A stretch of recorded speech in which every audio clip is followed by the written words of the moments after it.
Hello అండి, అందరికీ నమస్తే. మనం చూస్తూనే ఉన్నాం 'కల్కి' మూవీ ట్రైలర్ రిలీజ్ అయ్యింది. దానికి మిక్స్డ్ వస్తున్నది. అయినప్పటికీ అది మాత్రం ఖచ్చితంగా హిట్ అవుతుంది అని చెప్పి చాలామంది మాట్లాడుతున్నారు. అయితే ప్రభాస్‌కి ఇది ఒక మంచి ప్రాజెక్ట్ అని కూడా మాట్లాడుకుంటున్నారు. అయితే దీని గురించి మనతో పాటు మాట్లాడడానికి చిట్టిబాబు గారు ఉన్నారు. ఆయనతో మాట్లాడదాం. అండ్ దీంట్లో భాగంగానే మనము పాలిటిక్స్ కూడా మాట్లాడబోతున్నాం. ఏంటంటే అటు ఏపీలో ఇటు తెలంగాణలో కొన్ని మార్పులు వచ్చాయి. ఇవాళ కొన్ని వార్తలు విన్నాము. ఆ వార్తల్ని కూడా మనం సార్తో షేర్ చేసి అంటే అది ఎంతవరకు కరెక్ట్ అని చెప్పేసి మనం కూడా విశ్లేషించడానికి ప్రయత్నం చేద్దాం.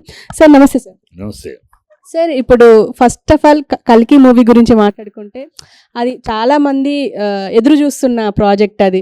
అండ్ ఇప్పుడు అందులో బ్రహ్మానందం వాయిస్తో తీసుకొచ్చారు. మళ్ళీ బుజ్జి కీర్తి సురేష్తో తీసుకొచ్చారు. అండ్ ఒక రకమైన ఇంట్రెస్ట్ అయితే వచ్చింది. కానీ ఇప్పుడు ఒక మిక్స్డ్ ట్రైలర్ మీద మిక్స్డ్ ఒపీనియన్స్ వస్తున్నాయి. మీరేమంటారు? లేదు, ట్రైలర్ అనేది ముందు రిలీజ్ చేశారు. బుజ్జిని, కార్ని రిలీజ్ చేశారు. ఒక ఉత్కంఠను క్రియేట్ చేశారు. ఇప్పుడు ఇంకా చాలా టైం ఉంది కదా. ఇప్పుడే అన్నీ రివీల్ చేసుకుంటూ పోతే పెద్దగా ఇది ఇప్పుడు ఓన్లీ యాక్షన్ పార్ట్గా రిలీజ్ చేశారు. యాక్చువల్గా దాంట్లో అనేక ప్రత్యేకతలు ఉన్నాయి. సో అందుకని దాన్ని అంత ఈజీగా ఏదో ఈ ట్రైలర్లో అంత ఎక్స్ట్రాడినరీగా లేదు అంటున్నారు. దాంట్లో ఒక అమితాబ్ బచ్చన్ చేస్తున్నాడు అశ్వత్థామ క్యారెక్టర్. అమితాబ్ చేస్తున్నాడు. ఆ క్యారెక్టర్ మీద ప్రత్యేకంగా లేకపోతే చేయడు కదా. సో అదేదో స్పెషల్. అలా కమల్ హాసన్ చేయబోతున్నాడు. ఆఖరి 20 నిమిషాలు కమల్ హాసన్ ఉంటాడంటే మరి అది కల్కి వేషమే అవుద్ది. కల్కి వేషం కమల్ హాసన్ చేస్తున్నాడంటే దాని యొక్క ప్రత్యేకత. కల్కి ఏదో దాని ఆహోభావాలు కానీ, బాడీ లాంగ్వేజ్ కానీ, దాని యొక్క వాచ్ కానీ ఏదైనా సరే స్పెషల్గా ఉంటుంది.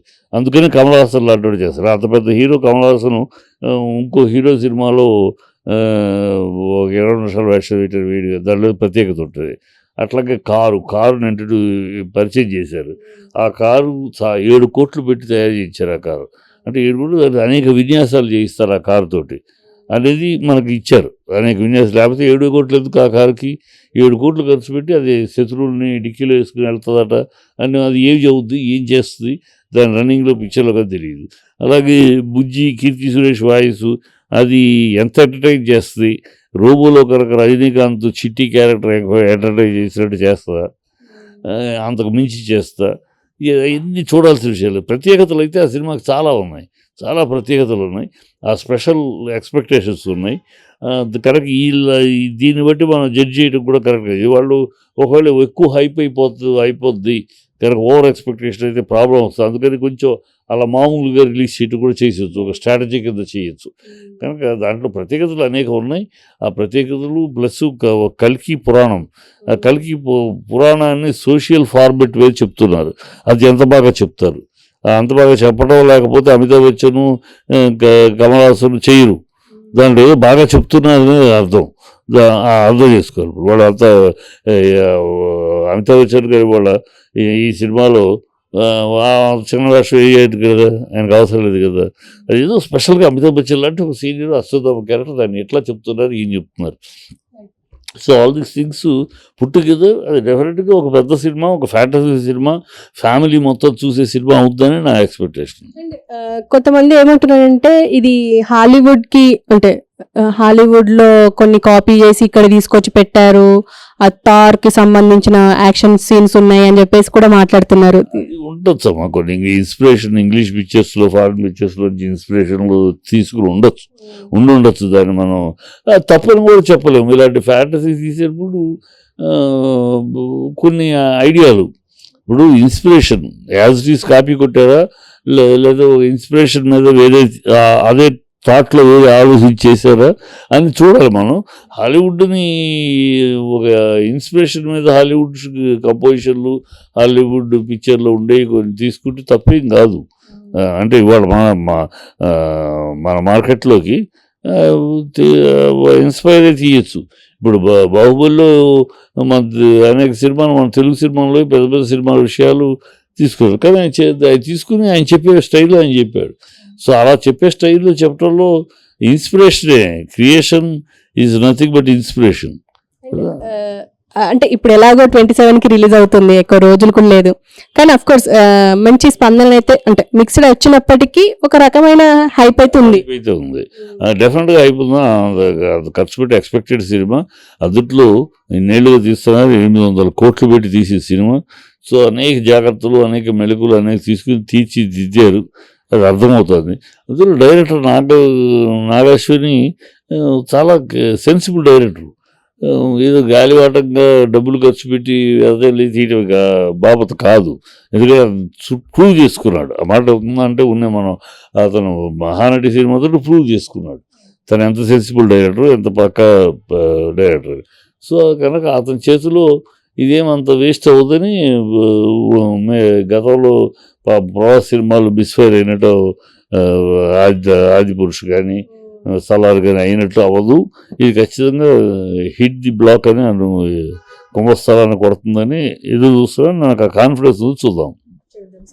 అండ్ ఇంకొకటి ఏంటంటే ఇప్పుడు కిరా కార్పికి సంబంధించి అంటే అతను చేసిన కొన్ని వ్యాఖ్యలకి ఆయన ఫ్యాన్స్ అంటే పిఎస్పీకి ఫ్యాన్స్ కూడా రివర్స్ అయ్యిండ్రు. ఇప్పుడు జగన్ ఫ్యాన్స్ కూడా రివర్స్ అవుతున్నారు. అసలు ఏం జరుగుతుందంటారు? అంటే కిరా కార్పి అలా వ్యాఖ్యలు చేయడం కరెక్ట్ అంటారు? అసలు కిరాకులు అటువంటి విషయం మీద మీరు అడగటము అనవసరమ్మా, నేను దాని మీద స్పందించడం కూడా అనవసరం. కిరాక్ అనేవాడు వాడు అన్నం పెట్టిన చేతికి విశ్వాసం లేకుండా ప్రవర్తించాడు క్యారెక్టర్. ఆడు జబర్దస్త్ అయితే కిరాక్ ఎవడో తెలియదు. ఇప్పుడు కూడా కిరాక్ ఎవడు ఊనే ఏదో ఒక స్టాండప్ కామెడీలో కామెడీ, పెద్ద ఏమి స్టారా, పెద్ద నటభూషణం ఏమి కాదు కదా. ఏ స్టాండప్ కామెడీలో ఒక ఆర్టిస్టు ఏదో జబర్దస్త్ హిట్ తోడుతో వేయాడు. వాడు దానికే జబర్దస్త్కే పంగనామాలు పెట్టాడు, వాళ్ళని ఆ ఓనర్స్ తిట్టాడు, చాలా చేశాడు. Loose character. ఆ క్యారెక్టర్ గురించి మనం నువ్వు అడగటం నేను మాట్లాడటం కూడా అనవసరం. I'm not interested. Okay. And ఇప్పుడు శిల్పా రవికి సపోర్ట్ చేసిన అల్లు అర్జున్కి ఒక రకంగా వ్యతిరేకత వస్తుంది. ఇప్పుడు పుష్ప 2 మీద ఎఫెక్ట్ పడే అవకాశం ఉంది అని చెప్పేసి చాలా మంది అంటున్నారు. ఈవెన్ మన ఛానల్లో కూడా చాలా మంది కమెంట్స్ పెడుతున్నారు. అసలు ఏం జరుగుతుందంటారు? పుష్ప 2కి ఏమైనా ఎఫెక్ట్ పడే అవకాశం ఉందంటారా? అది పిచ్చి కోతలమ్మా, పిచ్చి కోతలు. అయితే పుష్ప 2కి అతను ఏదో ఫ్రెండ్కి స్నేహితుడికి వెళ్ళి స్నేహితుడికి ఇచ్చిన మాట నిలబెట్టుకుంటూ కోసం వెళ్ళి ప్రాపకాండ చేసినందుకు అందుట్లో అతను ఓపెన్గా చెప్పాడు, నాకు ఏ పార్టీకి సంబంధం లేదు, కేవలం స్నేహానికి అతనికి ఇచ్చిన మాటకు కట్టుబడి వచ్చాను అని ఓపెన్గా చెప్పాడు. దాన్ని తప్పుగా తీసుకురావడం బుద్ధి తక్కువ. ప్రేక్షకులు దానికి ఏమి చేసుకోరు. వీళ్ళు ఎవరైనా చేస్తే వాళ్ళ ఆ పొజిషన్లో లేడు, నొక్కించుకునే పొజిషన్లో లేడు అల్లు అర్జున్ ఆ పొజిషన్లో లేడు.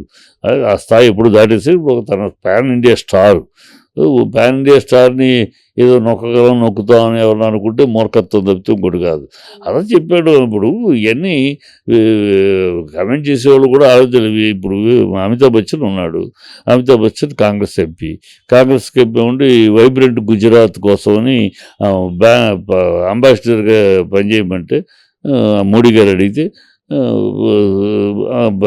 వైబ్రెంట్ గుజరాత్కి అతను అంబాసిడర్గా వర్క్ చేశాడు.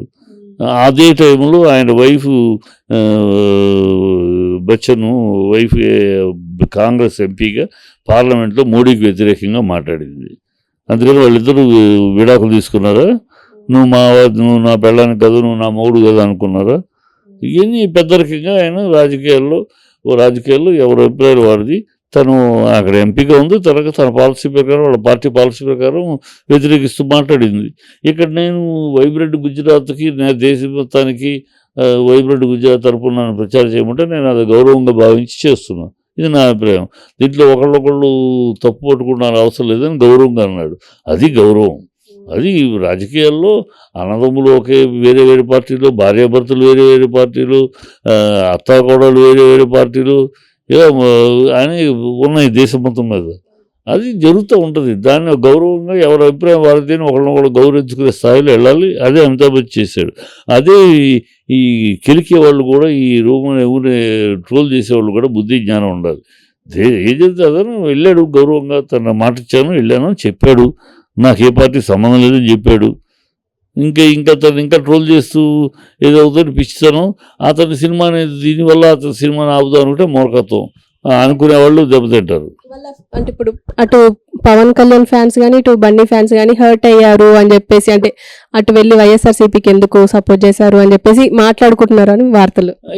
అయిపోయిందమ్మా, అది అప్పుడు మాట్లాడుకున్నారు కానీ తర్వాత ఏం లేదు. దాని గురించి చిరంజీవి గారు అడ్డుపులు వేసారు. చిరంజీవి గారి మధ్యలో వచ్చేది లేకపోతే అందుకని ట్వీట్ కూడా తీసేశాడు నాగబాబు తొందరపడి గబుక్కుని ఇలాంటి స్టేట్మెంట్ చేసాడు. కానీ దాంతో నష్టం ఎవరికమ్మా? కొట్టుకుంటే ఎవరు ఫ్యాన్స్ కొట్టుకుంటారు? రామ్ చరణ్ ఫ్యాన్స్, అల్లు అర్జున్ ఫ్యాన్స్ కొట్టుకుంటే ఎవరికి నష్టం? మీ కుటుంబానికి నష్టం, మీ ఫ్యామిలీకి నష్టం, ఇంకెవరికైనా ఇంకో హీరోకి నష్టమా లేకపోతే ఇంకోటికి నష్టమా?